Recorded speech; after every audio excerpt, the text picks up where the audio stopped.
नमस्कार, मैं हूं आपके साथ अर्जुन खजूरिया और आपका स्वागत है एसडीवी न्यूज पर। इस वक्त की खबर जो आ रही है वो जुड़ी हुई है कर्नाटक से। कर्नाटक चर्चाओं का विषय बना हुआ है। अगर बात की जाए, सिद्धारमैया मुख्यमंत्री तो बन चुके हैं, लेकिन क्या 5 साल तक वही मुख्यमंत्री बने रहेंगे? आप लोग सोच रहे होंगे कि ये सवाल क्यों? अभी तो रिपोर्ट्स आई थी कि 2.5 साल का जो है वो फॉर्मूला तय किया गया है कि 2.5 साल सिद्धारमैया रहेंगे, 2.5 साल डीके शिव कुमार रहेंगे। तो इसमें संशय कहाँ है? लेकिन यह सवाल अब इसलिए उठ रहा है कि क्या 5 साल तक सिद्धारमैया सीएम बने रहेंगे? क्या 5 साल तक कर्नाटक में कांग्रेस सरकार बनी रहेगी? यह दरअसल इसलिए क्योंकि एक तरफ देखा जाए तो सत्ता में वापसी तो की है कांग्रेस ने, दूसरी तरफ अब सवाल भी उठ रहे हैं। जी हां, शनिवार को दरअसल कैबिनेट मंत्री के रूप में शपथ लेने वाले कांग्रेस नेता एमबी पाटिल ने सोमवार को एक बड़ा दावा किया है। जी हां, इसी मुख्यमंत्री पद को लेकर के बड़ा दावा किया गया है। उन्होंने कहा है कि सिद्धारमैया और डीके शिव कुमार के बीच सत्ता शेयरिंग करने के फॉर्मूले की अटकलों के बीच जो है, यहां पर जो उन्होंने खुलासा किया है, कांग्रेस विधायक हैं, कैबिनेट मंत्री हैं एमबी पाटिल, उन्होंने ये दावा किया है कि सिद्धारमैया और डीके शिव कुमार के बीच कोई भी सत्ता शेयर करने का फॉर्मूला तय नहीं हुआ है। जी हां, इस वक्त की बड़ी ब्रेकिंग है ये। कोई फॉर्मूला ही तय नहीं किया गया सत्ता शेयर करने का, यानी कि जो 2.5 साल के लिए कहा जा रहा था उस पर यहां बड़ा अपडेट। खुद ही कांग्रेस के विधायक मंत्री भी इस बार जो है वो शपथ ले चुके हैं, कैबिनेट मंत्री की, चाह रहे थे कि डिप्टी सीएम भी बन जाएं। उन्होंने ये दावा किया है। तो यहां पर फिर से कर्नाटक की सत्ता जो है वो गर्मा गई है। अगर सत्ता में साझेदारी का कोई फॉर्मूला होता तो पार्टी के आला कमान को इसकी सूचना देनी होती। ये किसने कहा? एमबी पाटिल ने कहा कि अगर ऐसा कोई फॉर्मूला तय होता तो पार्टी के आला कमान को इसकी सूचना देनी होती, लेकिन इस तरह का कुछ भी नहीं हुआ है। तो यहां पर अभी अगर बात की जाए तो 1 हफ्ता भी नहीं हुआ है शपथ ग्रहण समारोह को, और अभी से इस तरह के खुलासे सामने आ रहे हैं। तो क्या 5 साल टिक पाएगी ये सरकार? उन्होंने कहा कि सिद्धारमैया अगले 5 साल तक मुख्यमंत्री बने रहेंगे। डीके शिव कुमार की अगर बात की जाए तो लगातार डीके शिव कुमार और उनके समर्थकों का यही कहना था कि वो डीके शिव कुमार को ही जो है वो सीएम के लिए देखना चाहते हैं। उनके भाई जो सांसद हैं उन्होंने भी यही कहा, डीके सुरेश ने। अब जो है लोग लगातार किससे कंपेयर कर रहे हैं डीके शिव कुमार को? वो कंपेयर कर रहे हैं सचिन पायलट से, कि जो सचिन पायलट के साथ हुआ राजस्थान में वही डीके शिव कुमार के साथ कर्नाटक में हो रहा है। तो इसीलिए सवाल ये भी उठ रहे हैं कि अगर डीके शिव कुमार, जिनके साथ एक तबका है विधायकों का, अगर वो उनको लेकर के साइड हो जाएंगे तो क्या ये सरकार 5 साल टिक पाएगी?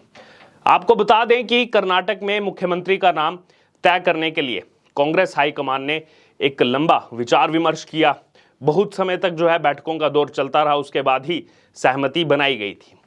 सीनियर लीडर सिद्धारमैया को मुख्यमंत्री और डीके शिव कुमार को उप मुख्यमंत्री बनाने की मंजूरी मिली थी। रिपोर्ट्स के मुताबिक प्रदेश कांग्रेस प्रमुख डीके शिव कुमार ने वरिष्ठ नेता सिद्धारमैया, जो पहले भी मुख्यमंत्री रह चुके हैं, सिद्धारमैया के साथ सत्ता शेयरिंग समझौते पर सहमति जताई थी। रिपोर्ट्स यही कह रही थी, लेकिन अब ये जो एमबी पाटिल खुलासा कर रहे हैं, ये कुछ और ही तरफ जो है कांग्रेस पार्टी को लेकर के जा रहा है कर्नाटक में। अगर ऐसा फॉर्मूला तय नहीं हुआ है तो क्या 2.5 साल भी डीके शिव कुमार इंतजार करेंगे?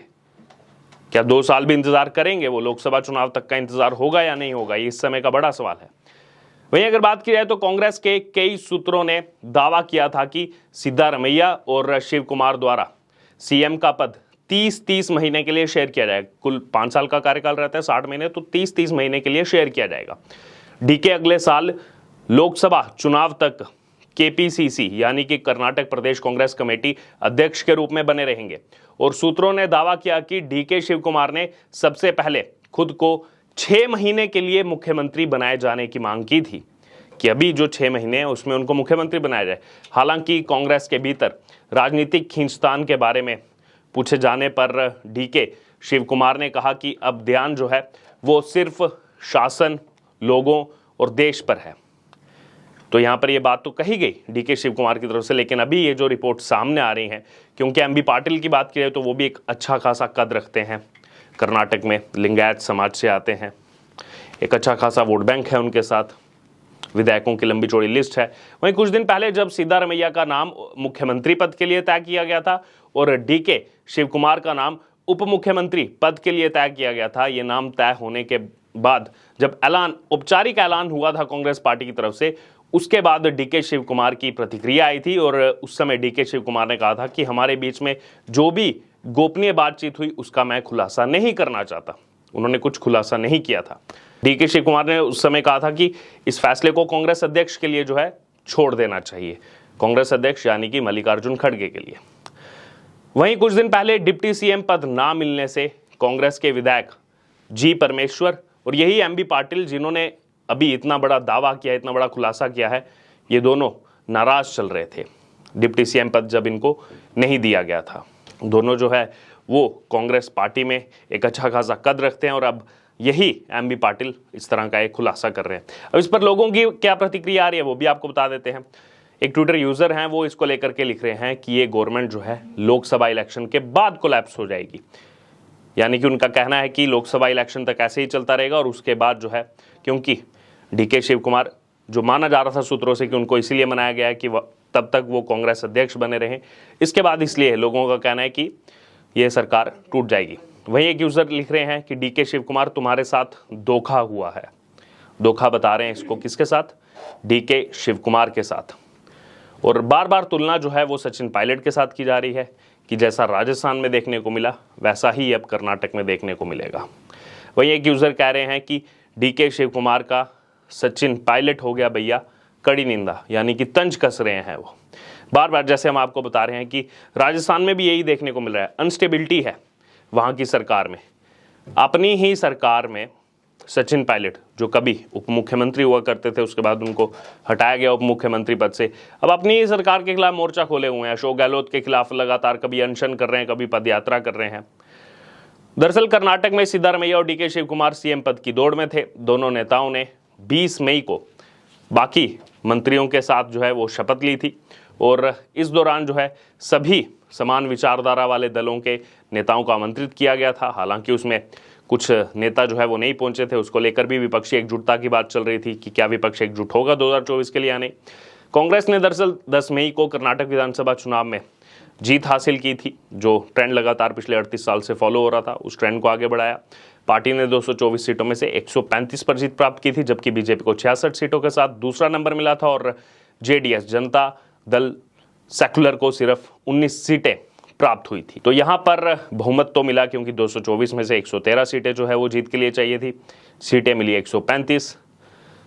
अगर मोटा मोटा फॉर्मूला यहाँ पर लेकर चले, जो कहा जा रहा है कि सिद्धारमैया के साथ 80 के आसपास विधायक हैं, वहीं डीके शिव कुमार की बात की जाए तो उनके पास भी ऐसा माना जा रहा है कि 40 से 50 विधायक हैं।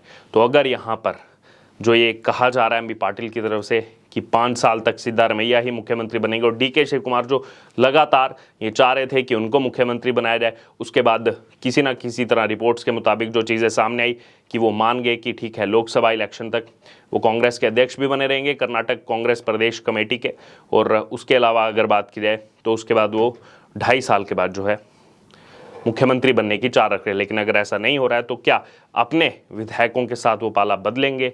इसको लेकर के बड़े सवाल इस समय उठ रहे हैं। लेकिन आपकी क्या राय है? आपको क्या लग रहा है जो खुलासा हुआ है?